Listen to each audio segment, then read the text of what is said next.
नमस्कार किसान भाइयों, बहुत बहुत स्वागत है आज के एक और नए इंटरेस्टिंग और नॉलेजेबल वीडियो में।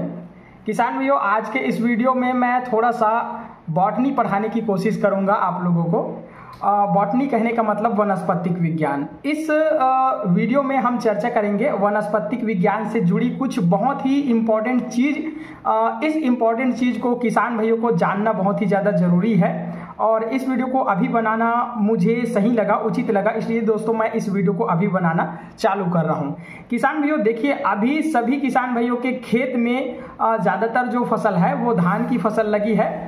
बाकी हमारे क्षेत्र में कुछ कुछ किसान भी ऐसे हैं जिनके खेत में गन्ना की फसल लगी है, तो गन्ना की फसल को तो अपन साइड में रख दीजिए।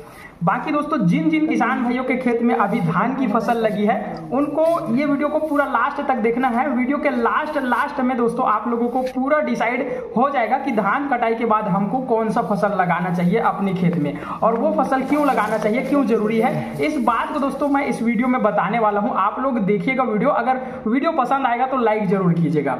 सबसे पहले देखिए, इंपॉर्टेंट बात यह है धान कटाई के बाद हमको अपने खेत में कौन सा फसल लगाना है।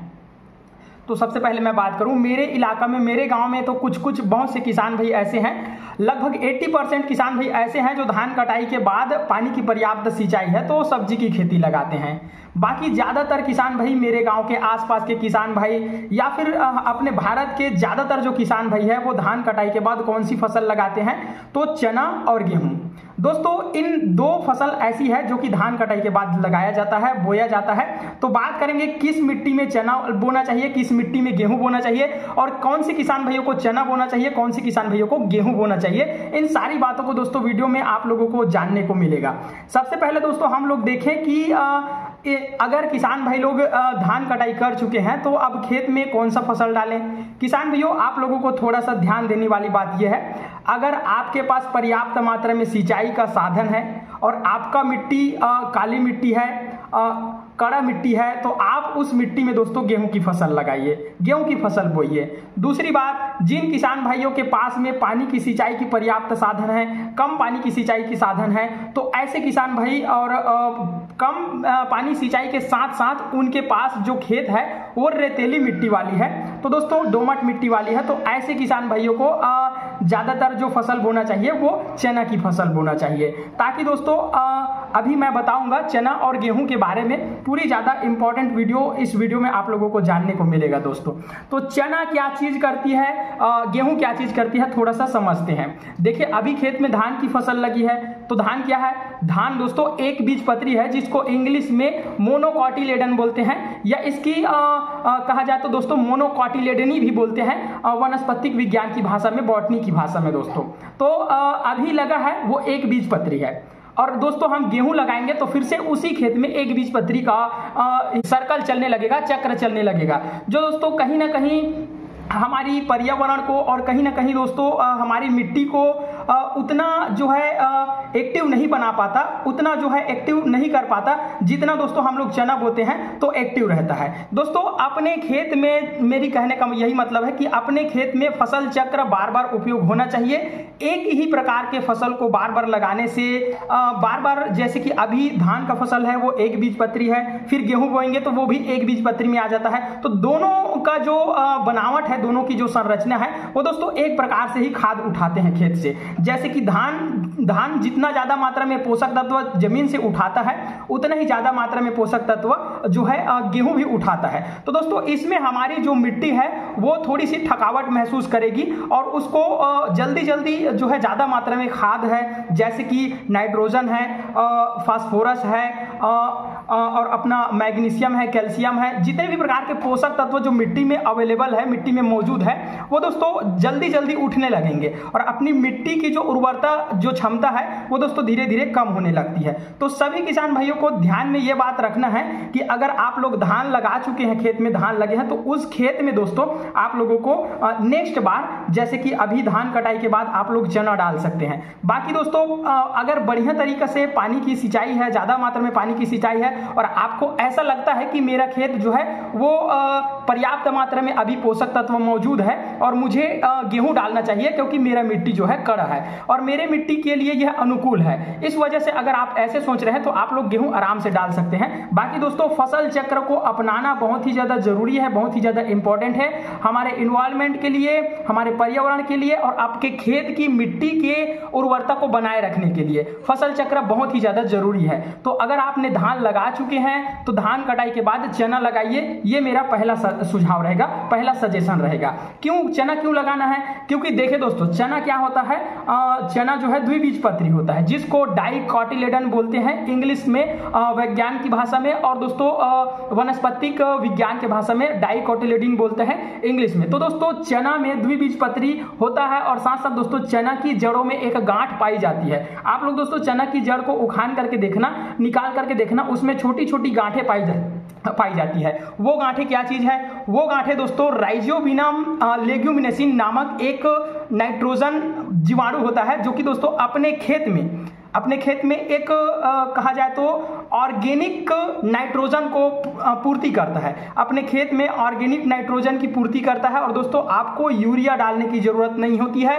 बाकी दोस्तों बहुत से किसान भाई लोग ज्यादा पैदावार के लालच में, ज्यादा उत्पादन के लालच में क्या करते हैं, यूरिया डालते हैं चना के फसल में। लेकिन दोस्तों चना की फसल में आप लोग यूरिया डालिए, नहीं डालिए ऐसी बात नहीं है। बाकी दोस्तों बहुत कम या ना के बराबर यूरिया डालिए। दोस्तों देखिए यूरिया जो है नाइट्रोजन का बड़ा स्रोत है, नाइट्रोजन का मुख्य स्रोत है। बाकी दोस्तों चना तो नाइट्रोजन उसमें मौजूद होता है, जो कि लाइजोबियम लेग्यूमिनेसिस नामक जीवाणु में होता है दोस्तों। और ये जो जीवाणु है दोस्तों वो अरहर में भी पाया जाता है। और अरहर क्या चीज है? अरहर भी दोस्तों डाइकोटिलेडन है, यानी कि दोस्तों द्विबीजपत्री है। तो दोस्तों इन चीजों को समझना बहुत ही ज्यादा जरूरी है। अगर हमने खेत में धान की फसल अभी लगा है तो खेत के मेड़ में दोस्तों आपको अरहर लगाना बहुत ज्यादा जरूरी है। ये आपकी कहा जाए तो खेत के किनारे जितने भी सारे जो है मेड़ होते हैं, उन मेड़ में दोस्तों नाइट्रोजन की पूर्ति करेगा और नाइट्रोजन ज्यादा मात्रा में रहेगा।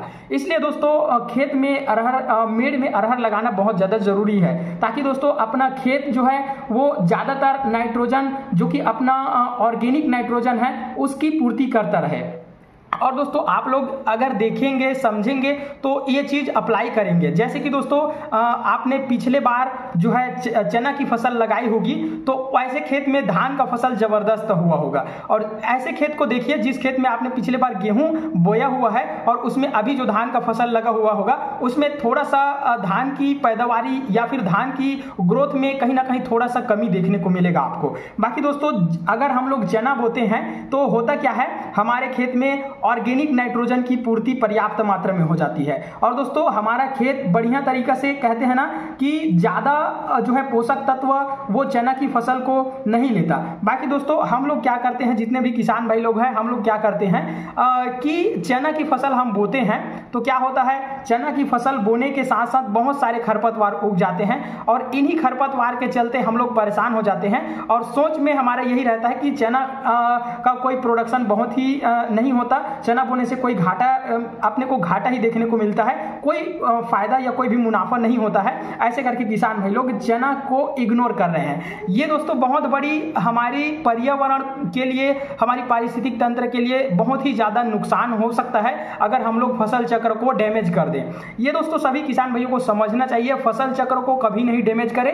आपका लॉस हो रहा है, होने दीजिए। आपको चना डालना बहुत ही ज्यादा जरूरी है, बहुत ही ज्यादा इंपॉर्टेंट है। अगर आप लोग अपने पर्यावरण को ध्यान में रखना चाहते हैं, अगर आप लोग अपने पारिस्थितिक तंत्र को ध्यान में रखना चाहते हैं, अगर आप लोग चाहते हैं कि आपके खेत की मिट्टी की जो उर्वरता है वो लंबे समय तक बनी रहे, तो आपको चना को अपने खेत में फसल चक्र के रूप में अपनाना बहुत ही ज्यादा जरूरी है दोस्तों। और ऐसे किसान भाई जो लोग अभी के समय में धान कटाई नहीं हुई है, फिर भी ऐसे बहुत से किसान भाई लोग हैं जो अपने खेत में तिवरा उकेर देते हैं या तिवरा बो देते हैं, तो वो दोस्तों अच्छी ही काम कर रहे हैं, वो भी दलहनी फसल है। तो दोस्तों यह भी अपने खेत की उर्वरता को मेंटेन करने में मदद करती है, अपने खेत की जो पीएच मान को लेवल रखती है, मैनेज रखती है। तो यह सारा चीज दोस्तों बहुत ही ज्यादा जरूरी है। किसान भाई अभी ये चीज आप लोगों को समझ में नहीं आएगा दोस्तों, हम लोग लगातार केमिकल का यूज कर रहे हैं, जैसे कि यूरिया, डीएपी, एमओपी, इन सारा जो केमिकल जो हम यूज कर रहे हैं दोस्तों,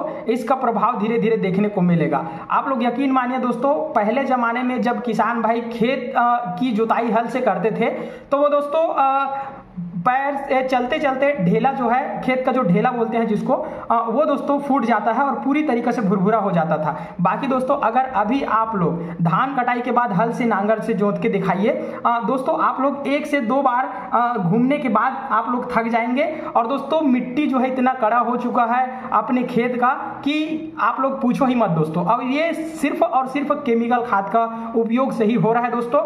केमिकल खाद को कंट्रोल करना और अपने खेतों के अंदर में फसल चक्र को अपनाना और पारिस्थितिक तंत्र को संतुलन करना, पर्यावरण को बिना हानि पहुंचाए खेती करना, ये वीडियो का मेन उद्देश्य है। आप लोग इसको समझिए और इसी तरीका के इंटरेस्टिंग वीडियो देखने के लिए आप लोग चैनल को सब्सक्राइब कीजिए। कुछ बातें दोस्तों इधर उधर हुई होगी, बाकी भावनाओं को समझिएगा।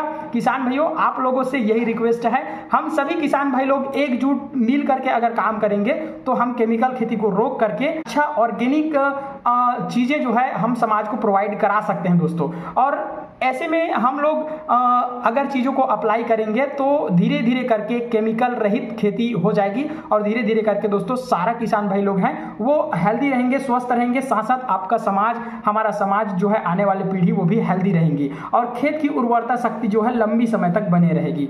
ये बहुत ही ज्यादा जरूरी है। और चना बोने वाले किसान भाइयों को मैं यही कहूंगा, नुकसान हो रहा है जैसे कि आप लोग ज्यादा पैसा कमाने के चक्कर में दूसरा फसल लगा रहे हैं, चना को इग्नोर कर रहे हैं। तो दोस्तों आप लोग चना को इग्नोर मत कीजिए, आप लोग समझिए। जैसे कि दोस्तों आपने पिछले बार चना डाला था तो इस बार गेहूं डाल सकते हैं, आपको गेहूं की भी जरूरत होगी तो ऐसा आप लोग बदल सकते हैं। बाकी दोस्तों लगातार ज्यादा मुनाफा के चक्कर में हर साल एक ही फसल लगाने से खेत भी जो है वो उस अपनी जो है एक कहा जाए तो अपनी खुद की गुणवत्ता को भी खो रही है दोस्तों। और इन चीज को समझना बहुत ज्यादा जरूरी है। तरह तरह के केमिकल डालने से, तरह तरह के फर्टिलाइजर, केमिकल फर्टिलाइजर को यूज करने से सिर्फ और सिर्फ लॉस हमारा ही है और इसका दुष्प्रभाव अभी नहीं देखने को मिल रहा है, बाकी कुछ सालों के बाद दुष्प्रभाव देखने को मिल जाएगा। और ये 100% बात क्लियर है कि कुछ ना कुछ दिनों के बाद इसका प्रभाव धीरे धीरे करके देखने को मिल ही जाएगा।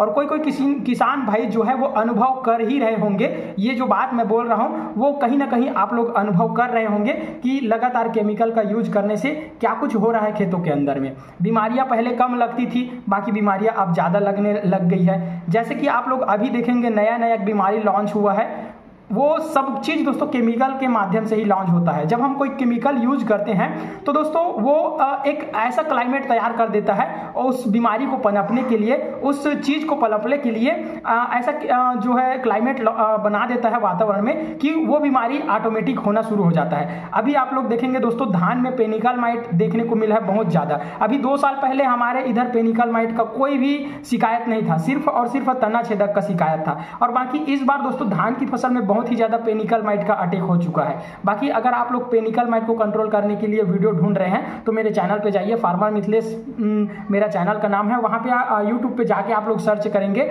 How to control panicle mite in paddy crop, ऐसा करके अगर आप लोग सर्च करते हैं तो मेरा वीडियो हो सकता है कि फर्स्ट नंबर पे आप लोगों को देखने को मिल जाए। बाकी बहुत से किसान भाई लोग एक साल में 3 फसल लेना चाहते हैं, तो दोस्तों 3 फसल आप लोग ले सकते हैं। मैं आप लोगों को फसल बता देता हूं। पहली बार में आप धान लगाए हैं, बढ़िया बात है, धान की कटाई हो चुकी है, चना बो दिए। चना दोस्तों अपना 90 से 100 दिन का टाइम होता है और चना का जो फसल है वो कटाई हो जाता है। उसके बाद दोस्तों चना के बाद आप लोग उड़द डाल सकते हैं। उड़द भी बहुत बढ़िया फसल है और इस फसल को आप लोग डालते हैं तो दोस्तों 3 फसल आप लोग एक साल में आराम से ले सकते हैं। तो दोस्तों बस इन्हीं बातों को आप लोगों को बताना था। वीडियो अच्छा लगा होगा तो लाइक कीजिए, चैनल में नए तो सब्सक्राइब कीजिए, बेल आइकन की नोटिफिकेशन को प्रेस कीजिए। चलिए मिलते हैं नई इंटरेस्टिंग और इन्फॉर्मेटिव टॉपिक के साथ में, तब तक के लिए जय हिंद, जय भारत, वंदे मातरम, जय जवान, जय किसान।